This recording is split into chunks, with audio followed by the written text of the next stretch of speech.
Смотрите в программе. Несоблюдение жителями мер не позволяет снять ограничения. В Якутии за минувшие сутки выявили 75 новых больных коронавируса. Якутск готов стать безопасным для экологии города. Экоактивисты продолжают внедрять раздельный сбор мусора. Также в столице появится новое общественное пространство. Его посвятят землеустроителям.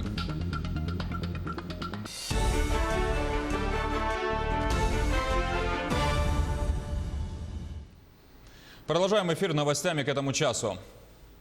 На сегодня 9 лесных пожаров тушат на территории Якутии. Это Верхнеколымский, Абыйский, Алданский, Верхневилюйский, Вилюйский, Горный, Момский и Татинский районы.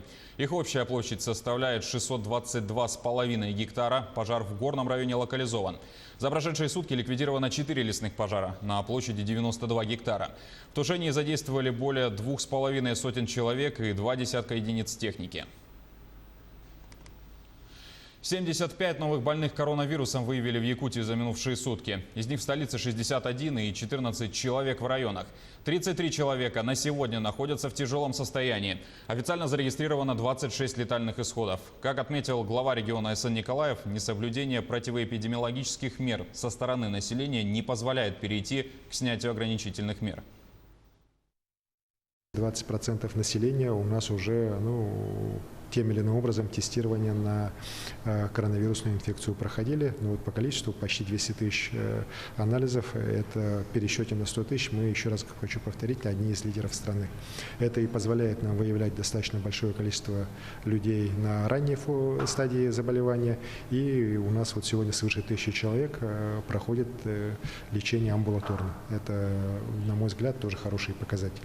В целом, еще раз хочу сказать, что несмотря на то, что коэффициент распространения инфекции у нас в республике сократился до единицы, а он у нас, напомню, несколько дней назад был 1,24, вместе с тем, для того, чтобы мы в дальнейшем могли снимать ограничения, нам коэффициент распространения инфекции необходимо сократить до 0,8. И здесь работа должна быть очень серьезно налажена как руководителя оперативных штабов на местах, так, конечно же, и от соблюдения самим населением ограничительных мер и санитарных мер.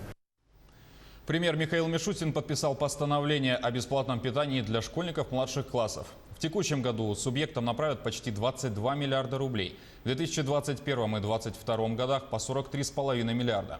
Также в правительстве отметили, что раньше бесплатное горячее питание было доступно только для льготников. Сейчас такая возможность появится у всех школьников с 1 по 4 классы.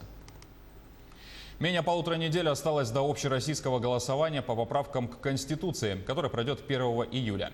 Исполнить гражданский долг можно и не по месту регистрации.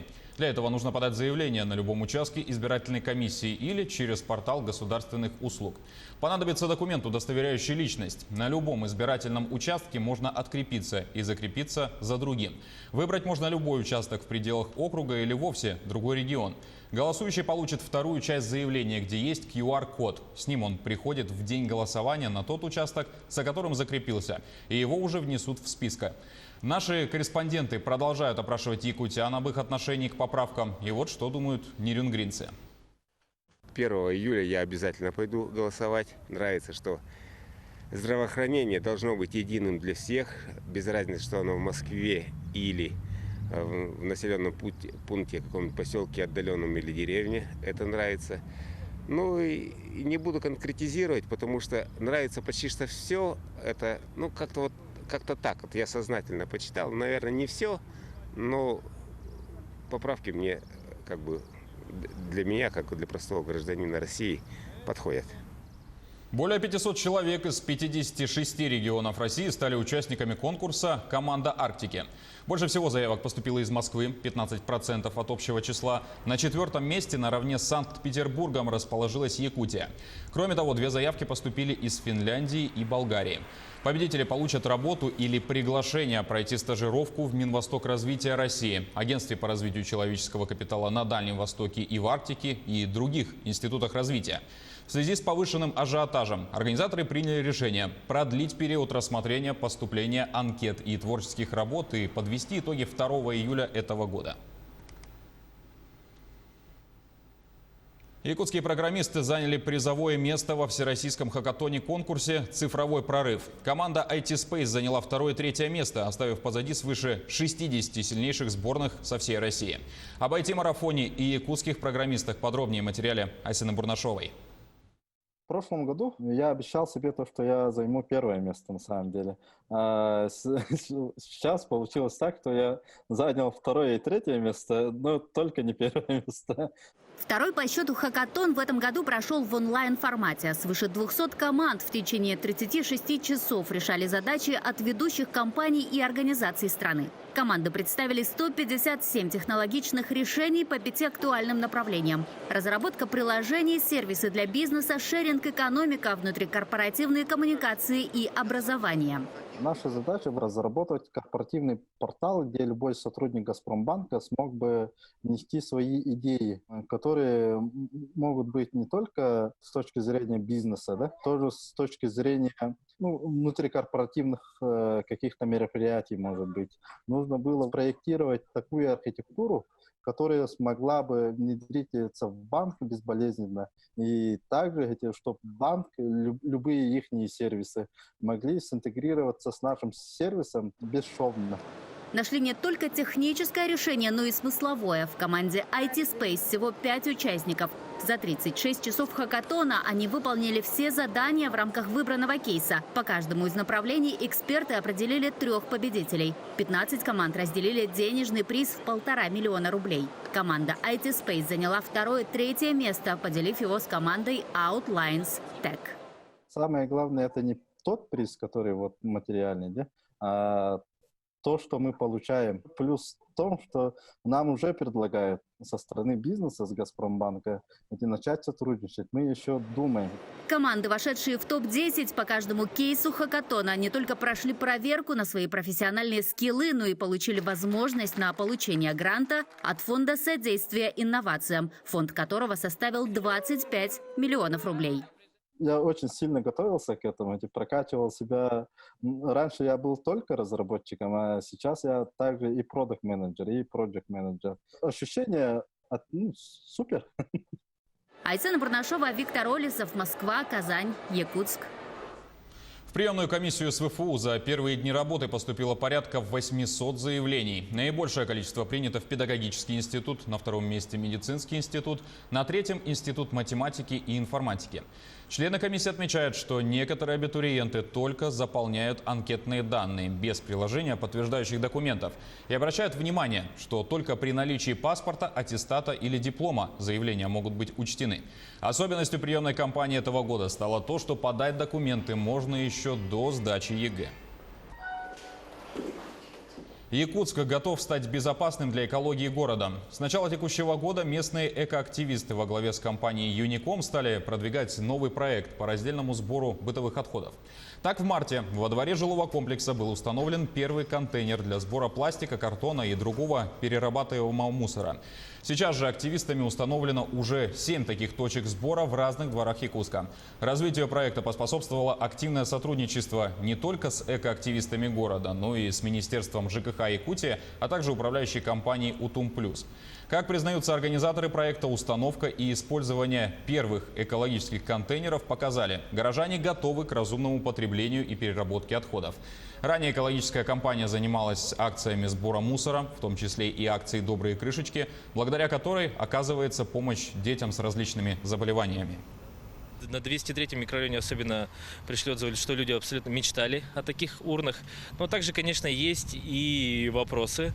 Да, люди сомневаются о том, что раздельный сбор действительно существует и подвергает под сомнение правильную переработку вторсырья. Все-таки люди думают еще, что он идет на полигон, на свалку. Но на самом деле наша задача, так скажем, эту теорию побороть. Еще одно общественное пространство появится в Якутске – сквер землеустройства. В планах расположить его на пересечении улиц Дзержинского и Кальвица на прилегающей территории многоквартирного жилого дома по улице Дзержинского, 40. Сквер посвящен землеустроителям Якутии многих поколений, которые внесли огромный вклад в развитие земельных отношений в регионе.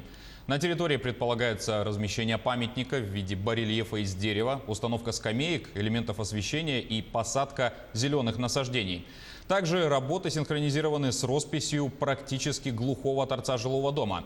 На средства фонда будущих поколений будет обустроена детская площадка, а управа промышленного округа планирует предоставить место для установки павильона с условием, что предприниматели возьмут на себя расходы по поддержанию территории в надлежащем состоянии.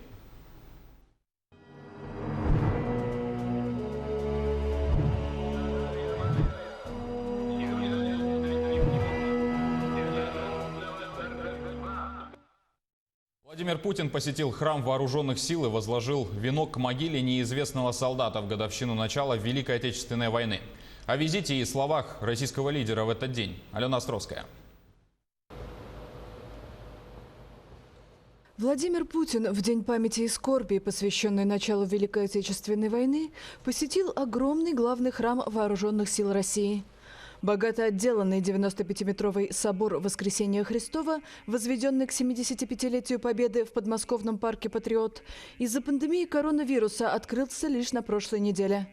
Российский лидер в сопровождении министра обороны Сергея Шойгу присутствовал на молебне, который отслужил патриарх Московский и всея Руси Кирилл. Глава Русской Православной Церкви вызвался стать настоятелем нового собора. По окончании молебна Путин выступил перед военнослужащими. Мы собрались здесь, у стен главного храма вооруженных сил России, чтобы с глубоким почтением вспомнить о героях прошлого, почтить бессмертный подвиг нашего народа и ратную доблесть всех защитников Отечества от Древней Руси до наших дней.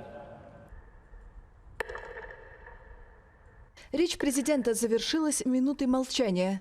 Затем Путин направился к могиле неизвестного солдата у стен Кремля для традиционного возложения венка. В Александровском саду он встретился с ветеранами войны и их родными. Несмотря на требования московских властей о ношении масок в общественных местах, все собравшиеся, многие из них, включая лидера страны, находятся в группе риска из-за эпидемии, были с открытыми лицами.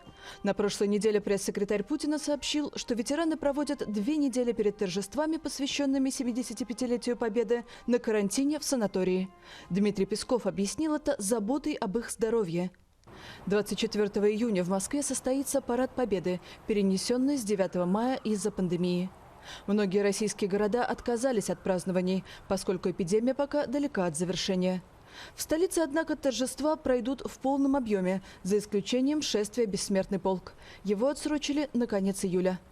Несмотря на праздник и нерабочий день, столичные и муниципальные власти призвали москвичей смотреть парад по телевизору. И на этом пока все. До встречи в следующем часе.